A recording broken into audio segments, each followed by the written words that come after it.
Okay, so with this style, this is the older I series of the Kidde.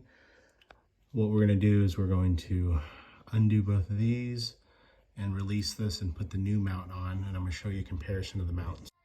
Okay, so just to let you know, around here, they may have done some painting and you're just gonna have to loosen around the edges. And then this is a standard junction box that they put up in the attic, so the size will be very similar. All right, so we're gonna replace this older series because this one has been having issues and doing some false positives. Ended up lighting up at the middle of the night. So with these newer ones, we're gonna use this adapter so that we don't have to rewire anything.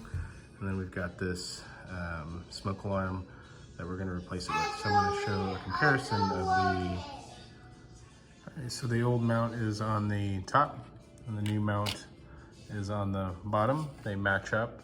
So we will install this new one next, and then we're gonna turn this on and then plug in the adapter and get the install. Okay, we went ahead and activated this.